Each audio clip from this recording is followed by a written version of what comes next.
Donc attention, moi j'ai évidemment rien contre ces femmes, mais en revanche j'ai tout contre ce maire. Je trouve que ça c'est vraiment la porte ouverte au séparatisme, au communautarisme, on est en plein là-dedans. Moi Gilles, dans mon pays, la France, dans ce pays laïque, je veux que les gens se mélangent. Je veux que les femmes soient avec les hommes, que les hommes soient avec les femmes, que les femmes en burkini soient avec les femmes en string. Que toi en fait tu t'applaudis un maire qui fait tout pour faire vivre le séparatisme. Mais c'est tout ce qu'on veut pas. Et qui assume c'est catastrophique en fait. Que si on continue comme ça, pour moi, on va dans le mur. Voilà. Et ça n'est pas défendre les femmes que de dire ça, Gilles, je pense. Ah, c'est défendre les femmes en burkini, non, à tout le moins. alors, ça favorise le séparatisme, ça favorise tout à fait la discorde et pas du tout le vivre ensemble. Si on veut que les communautés se bouffent le nez, continuons à faire des trucs comme ça. Bon, c'est suite à la décision d'un maire qui décide de fermer une piscine municipale au profit de femmes en burkini, carrément une journée. Comme elle le dit très bien Géraldine Maillet, moi aussi je suis absolument de cet avis d'une France laïque, où je veux absolument pas de religieux attardés vivant 1000 ans en arrière. Et donc voilà, le fait en fait de séparer, de faire des communautés comme ça, c'est à gerber juste. Je suis désolé, mais dans ce cas-là, autant faire des pays différents. Parce qu'un pays, c'est un territoire donné, c'est un gouvernement donné, avec un peuple donné. Tous les pays où il y a différents peuples dedans, c'est la merde. À part exception, et encore,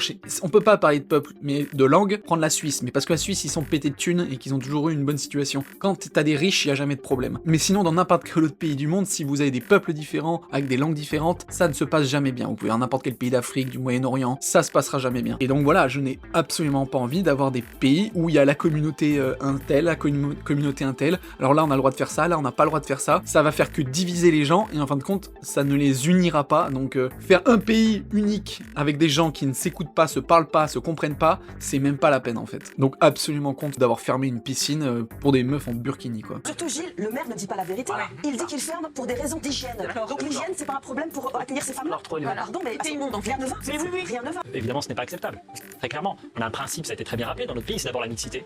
C'est la laïcité qui fait que la religion est une affaire privée, qui n'a pas vocation à venir dans des lieux de vie en commun. Donc non, ça n'est pas acceptable. Et pardon, le burkini, ça n'est pas un progrès pour les femmes. Et donc il faut accepter dans notre pays qu'on a un certain nombre de principes. Et cette laïcité, c'est important, la laïcité. On a tendance à penser aujourd'hui que c'est une agression contre une religion, ça n'est pas le cas. C'est d'abord la liberté de croire ou de ne pas croire. Mais ça suppose en contrepartie qu'on respecte certaines règles. Et bien ça, là, il y a une ligne rouge qui est franchie. Et en plus, voilà, apparemment le maire, il est tellement faux cul, que c'est tellement un lâche, que c'était des prétextes sanitaires pour lesquels il a fermé la piscine alors qu'il ouvre aux meufs en burkini, mais vraiment, mais quelle horreur. Et là, le discours de fin du député, je crois, bah oui, il est complètement juste. Et il a totalement raison de dire que, d'insister sur ça, le fait que le burkini, c'est pas un symbole de liberté de la femme, comme de toute façon le voile en général. Mais ça, encore une fois, c'est trop difficile à entendre pour beaucoup de gens, de comprendre que cacher la femme, même sous prétexte religieux, ce qui est encore une fois complètement bidon, parce que dans le Coran, ça n'en parle pas. Mais bref, c'est juste des hommes qui ont juste décidé ça arbitrairement, de cacher le genre opposé. C'est dommage,